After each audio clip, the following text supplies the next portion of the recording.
Halo teman-teman, hari ini aku kedatangan teman aku dari IPB University. Hari ini kita mau sharing-sharing nih soal IPB University ya kak. Sebelum itu kita kenalan dulu kali ya, boleh? Namanya kakak siapa? Namanya Kak Elza. Biasa ya Elza aja kali ya. Nama panjangnya Fatian Dirba Saido, panjang itu kali. Oke. Dari asalnya tuh Tegal, teman-teman. Dari jurusan Manajemen Industri Jasa Makanan dan Gizi. Oke. Panjang ya, Say? Semester berapa? Semesternya semester tua kayaknya ya. Udah berumur ya. Umur udah tingkat 3. Nah, tebak tingkat 3 tuh semester berapa? Semester 5 dong. Oh iya. Oke. Kenapa nih kak pilih jurusan tersebut? Awalnya tuh SMA tuh kayak aku sempat tertarik ke bidang kuliner ya kak. Nah, karena aku tertarik dengan kuliner, makanan-makanan, terutama makanan di Indonesia tuh kan banyak ya, kayak mulai dari Sabang sampai Merauke, kayak ada yang rempahnya banyak, ciri khas dari masing-masing daerah tuh kan tentunya berbeda-beda.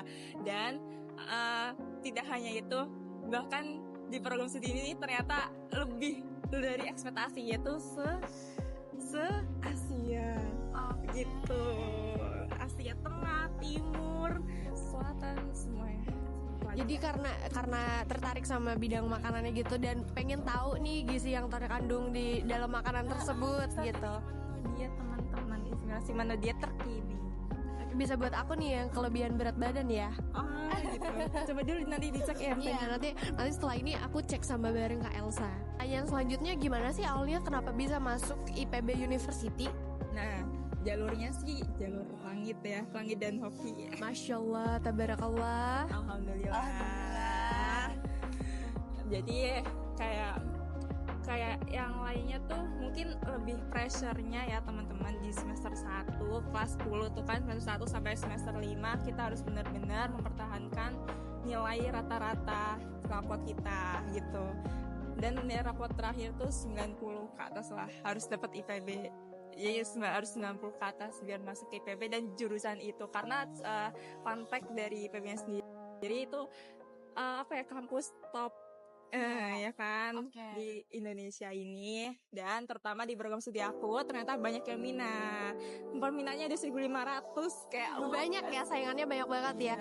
Alhamdulillah dari 1.500 itu Kak Elsa termasuk yang bisa masuk ke IPB University. Masya Allah. Tapi yang keterimanya berapa coba? Dari 1.500 yang keterimanya itu hanya sekitar 100. Hanya sekitar 100 yang keterima. Dari 1.500 itu cuman 500 orang yang keterima. 100. Oh, cuma 100 orang. Cuma 100 orang doang yang keterima nih teman-teman. Bandingannya cukup banyak. Iya. Terus karena aku pakai jalur rapot ya teman-teman, jadi enak nih. Yang lainnya pada sibuk UTBK, aku udah dapet uni, udah duluan deh. Iya ya nggak sih, tinggal masukin datanya, cuma input nilai rapot di scan aja gitu, tanpa seribet yang UTBK kayak kayak bayar juga nggak sih? Pastinya lebih mahal ya. Terus ekstra belajarnya nih harus tingkat gitu. Kalau pakai jalur rapot kan udah tenang nih tapi emang deg-degnya pas proses seleksinya gitu. Dan kalian harus masuk ke siswa eligible dulu, ya nggak sih dulu? Iya. Harus masuk siswa eligible. Lanjut nah. Oke, lanjut. Pertanyaan selanjutnya adalah gimana sih sistem belajar di IPB University? Nah jadi di IPB sendiri itu ada sistem belajarnya tuh luring sama luring. Luringnya sendiri daringnya itu kayak kita belajar di IPB kelas, ada nama IPB kelas, terus ada yang namanya buat sistem penilaian sendiri, rekapan tentang mengenai beasiswa yang dibuka saat ini di IPB itu bisa pakai student portal. Terus ada juga nih aplikasi yang buat kehadiran, terus jadwal itu di aplikasi IPB Mobile gitu. Di IPB Mobile tuh ada yang namanya IPB Pay teman-teman. Jadi di sana bisa pakai IPB Pay kalau mau ke kantin lain atau Berarti IPBP itu bentuknya kayak Tapcast gitu atau gimana tuh? iya, Atau aplikasi mobile? yang ada di IPB Mobile itu. Jadi situ banyak banget terdiri dari kayak e-library kayak itu, mau cari jurnal-jurnal di Iya. IPB tuh ada, pakai di IPB Mobile. Terus yang kehadiran kayak gitu, absensi itu pakainya IPB Mobile. Terus jadwal, ngeliat jadwal kita sehari-hari itu hari apa nih sampai hari apa gitu kan, kita masuk di jam berapa gitu. Itu di IPB Mobile ada semua. Beasiswa juga ada di situ. Berarti udah agak ada kemiripan nih sama Harbour. Kalau di Harbour juga kita punya namanya Web Sinau. Itu salah satu karya dari mahasiswa sendiri, mahasiswa yang buat aplikasinya untuk digunakan lagi oleh mahasiswa. Jadi di situ ada apa materi belajarnya, ada kehadirannya, ada jadwalnya. Selain itu ada ini wifi-nya juga. Wifi-nya tuh terjangkau karena di IPB itu kan terdiri dari beberapa kampus ya. Ada di kampus Sukabumi, Kota, ada itu mereka kayak udah terkoneksi nih, harus punya masuk ke website IPB Mobile. Terus dia tuh udah ada ininya, apa sih ya? Apa tuh? Apa nih teman-teman? Login wifi-nya tuh udah pakai email, jadi orang lain nggak boleh masuk gitu loh, kampus lain nggak bisa masuk, itu kayak Nggak bisa dijebol ya? nggak bisa dijebol. Dan itu juga dipakai saat ujian, jadi saat kamu ujian online lo harus pakai wifi IPB, karena di situ kalau misalnya ketahuan mahasiswanya nyontek nge-search Google atau Google Scholar atau kayak saat ini apa sih yang ngetren tuh, Chat GPT kali ya? itu nggak bisa buat ngebuka dan kedetek. Ya pasti kedetek. Berarti kalau misalkan ketahuan nyontek udah langsung di nol ya, dan gak akan lulus gitu ya. Oke. Pertanyaan selanjutnya adalah apa sih yang paling Kak Elsa nikmatin selama di kehidupan kampus ini? Oke, dari awal sampai akhir nih. Iya. Kayaknya nikmatnya itu nikmat banget karena sejuk ya. Bogor adem ya. Apalagi ini musim hujan dan tidak pernah absen yang namanya hujan. Jadi setiap hari, setiap sore ketika di atas jam 12 itu mahasiswa biasanya kayak ketar-ketir, hujan nggak ya, hujan deras atau enggak gitu loh. Biasanya hujan itu sama badai, petir, ada plus lah intinya gitu. Dan hujannya itu bertahan lama sampai malam hingga ke pagi kadang. Kalian nih Kak, ada matkul, terus ternyata hujannya deras banget. Terus Kak Elsa gimana nih? Bolos kah atau nginep di ini? Gimana nih? Jadi di IPB sendiri itu batas kampusnya itu sampai jam 10. Jadi kalau di atas jam 10 biasanya harus udah pada dibubarin. Dan mau nggak mau, kalau misalnya hujannya nyampe ke pagi gitu ya, itu ya kita harus pakai payung, sedia payung sih. Nah makanya tuh setiap tahun harus wajib beli payung gitu. Dan dijadiin payungnya hanya 1, 2 karena ganti-gantian dong. Terus ini kan gak ada ya Pak? Iya, kalau di Tegal nih beda banget ya sama di Tegal. Bogor dan Tegal. Iya, benar-benar. Ini nih kita take video jam 1 dan ini benar-benar panas banget. Iya ya Kak. Kayaknya nih ya. Udah panas banget. Panasnya dalam sama luar. Iya, dalam dan luar. Oke. Iya. Aku mau tanya dong, buat belakangan ini Kak Elsa lagi sibuk apa sih, dan rencana kedepannya nih mau ngelakuin apa? Oke, karena berhubung aku udah semester 5 nih ya Kak. Nah jadi banyaknya tugas-tugasnya itu tentang penyuluhan ke SMP. Nah misal kemarin tuh aku ada kegiatan penyuluhan di SMP 5 Bogor. Dan ternyata di SMP 5 Bogornya sendiri itu udah binaan dari Dinkes atau Kemendagri. Dinkes ada di Bogor gitu. Dan di situ kebetulan juga kami penyuluhannya temanya tentang sarapan pagi. Kan biasanya tuh banyak gak sih, nggak mahasiswa aja kali ya. Aku juga nggak pernah sarapan nih. Iya kan, tentunya melewatkan men-skip sarapan pagi. Tapi itu kayak sayang loh loh gitu loh. Dan sarapan pagi itu nggak hanya di jam 7 aja nih Kak. Sarapan pagi itu dari jam 7 sampai jam 10 gitu. Nah, kenapa di satu hotel tuh ketika rapat di jam 8 atau jam 9 tuh ada coffee break di jam 10, karena itu biar mengganjal sarapan gitu. Itu juga ada juga yang namanya penelitian riset. Jadi penelitian riset terapan. Nah, penelitian riset terapan tuh bikin suatu produk atau terjun ke dunia masyarakat tuh bebas, tergantung judul penelitian kita. Nah, nanti tentunya bisa diangkat ke kolokvium nanti nih semester 7. Iya, karena magang-magang plus kolokvium gitu. Kolokvium. Berarti rencana ke depannya Bikin penelitian skripsi. udah mulai mikirin skripsi ya Bun. Semester rawan ini Judulnya apa nih, metodenya apa yang diambil gitu kan. lumayan pusing ya. Tapi terima kasih banyak buat Kak Elsa, walaupun dengan kesibukannya ini beliau masih menyempatkan main ke Harvard. Buat Kak Elsa sendiri nih, ada nggak sih perbedaan signifikan yang bikin Kak Elsa itu culture shock selama menjalani kehidupan perkuliahan? Aduh, kayaknya ngomong-ngomong soal culture shock ya, itu banyak dan rumit. Jadi ketika aku menjadi maba, itu banyak banget yang namanya bahasa asing. Oke, bahasa asing. Asingnya apa? Kalau kita kan Jepang ya, pernah belajar bahasa Jepang di SMA 2. Nah, ini bahasanya bahasa Cina. Oh, jadi di IPB tuh bahasa Enggak, asing. maksudnya secara ininya. Ada tuh di kan kebanyakan tuh rata-rata anak Jabodetabek.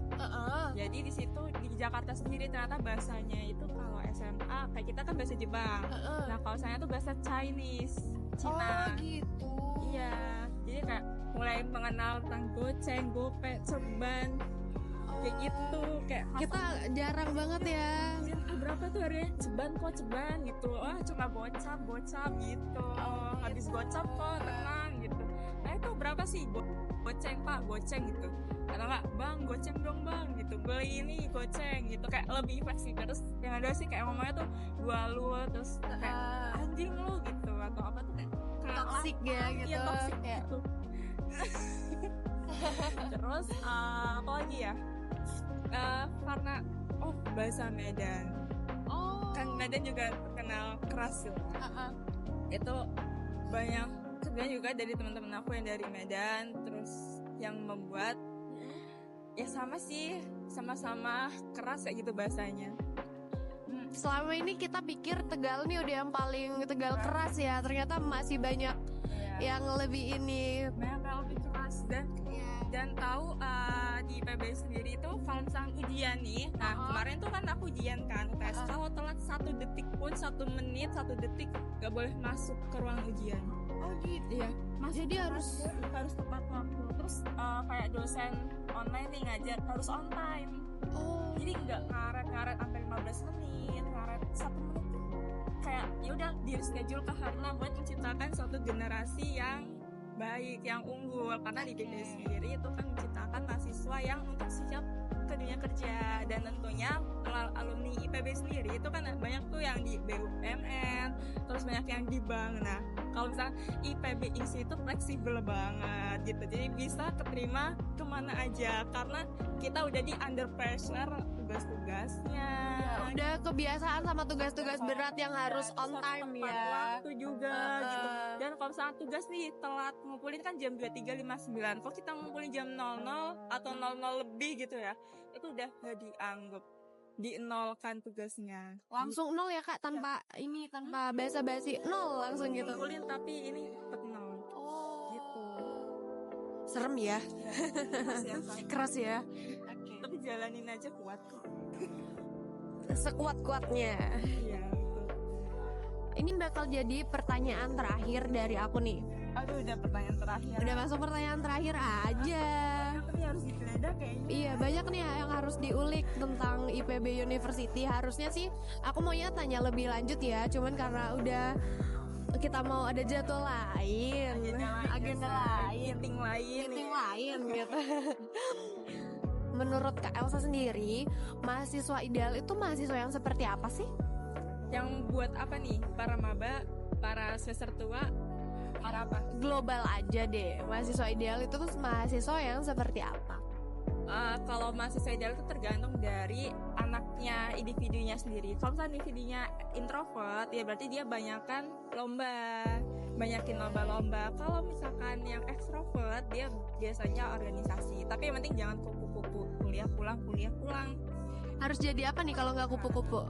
Jadi Kura-kura. Iya. Oke, kura-kura apa tuh Kak? Kuliah rapat. Oke, mantap. Oke, kuliah rapat gitu ya. Dan kebetulan juga aku jadi salah satu pengurus di organisasi IPB yang ada di se-Jawa Tengah. Jadi mulai dari Semarang, Kendal, terus Wonosobo, Pati, Jepara, Klaten itu persatuan mahasiswa IPB yang se-Jawa Tengah. Itu aku jadi pengurus intinya. Keren banget ya temen aku yang satu ini, Masya Allah. Boleh dong Kak kesan-pesannya tentang Harber? Oke, untuk kesannya sendiri ya kayak kayak aku pas begitu reviewnya kayak amazing gitu. Ini jarang banget kampus di Tegal yang mirip banget vibes-nya kayak di luar negeri, kayak di Korea gitu. Coba deh kalian mampir, kayak nanti vibes-nya tuh wow gitu. Yang kampus pertama ya, yang kampus utama ya kan, itu vibes-nya karena di depannya sendiri tuh kayak ada lapangan basket yang begitu Sport center ya. spotnya tuh Masya Allah gitu. Kayaknya IPB juga harus bisa sih kayak gitu. Terus karena yang kedua sih gedungnya juga baru-baru ya, kayak masih terawat gitu loh gitu. Terus nggak ada lift nggak sih Kak? Kalau lift belum ada nih, kita masih jalan pakai tangga. Kebetulan aku di gedung C lantai 4 ya. Setiap hari naik ke lantai 4. Jangan di PB pakai lift dong. Doain ya Kak, semoga Harber nanti bisa ada liftnya nih. Oke, terus berkembang pesat. Pesannya untuk mahasiswa yang harus jangan mau kalah lah sama universitas yang lain. Makanya bukan hanya IPB aja, kayak harus semangatnya harus dapat nih kayak universitas yang lain gitu, karena setiap universitas sendiri itu mempunyai kelebihan serta karakteristiknya masing-masing untuk menciptakan suatu mahasiswa tersebut gitu. Misalkan mahasiswa ini mau jadi apa nih, orangnya tuh seperti apa kayak gitu. Masing-masing kampus biasanya udah seperti itu. Boleh dong Kak kasih tipsnya dari mahasiswa semester 5 buat maba-maba yang baru masuk. Oh iya, pesan dan kesannya terus semangat dan banyakin organisasi. Kayak tadi tiap orang beda-beda ya, ada yang introvert, ada yang extrovert. Kalau introvert lebih baik kebanyakin lomba-lomba. Lomba itu banyak kok, misalnya secara online ada, yang offline juga ada. Kayak aku tuh kemarin habis lomba internasional dan lomba nasional, jadi kayak biasanya ada pengalamannya gitu loh, biar di CCTV ya nggak sih. Kalau menang yang enggak, kalau nggak dapat hikmahnya. Kalau dapat hikmahnya harus diperbarui lagi dan terus memicu untuk supaya menang gitu. Biar dapat juara satu, kalau udah menang ya terus tergiur nggak sih, pasti tergiur buat untuk ikut lomba-lomba yang lain. Banyak lomba-lomba caranya di IJ atau enggak di universitas lain biasanya mengadakan lomba. Jadi ikut lomba-lomba ya Kak. Oke, baik. Sampai segini aja kita harus berpisah sama Kak Elsa. Terima kasih untuk Kak Elsa yang menyempatkan waktunya buat main ke Harber. Padahal lagi sibuk banget nih, udah masuk semester 5 dan harus pepek dari Tegal ke Bogor. Oh, habis ujian ya. Ujian tengah semester. Iya, aku selesai ujian hari Kamis. Nah, terus langsung pulang ke Tegal. Dan kebetulan sih aku SKS kali ini nggak terlalu full padat, karena semester 1 sampai semester 4 kemarin aku 24 SKS full. 24 Ya. SKS. 24 SKS ngebut. Jadi biar cepat lulus. Amin, semoga lulusnya cum laude ya. Doain ya. Kamu juga ya? Amin. Nanti Aku masih semester 1. Oh, Agustus kan? Iya, nanti aku main ke Bogor gantian.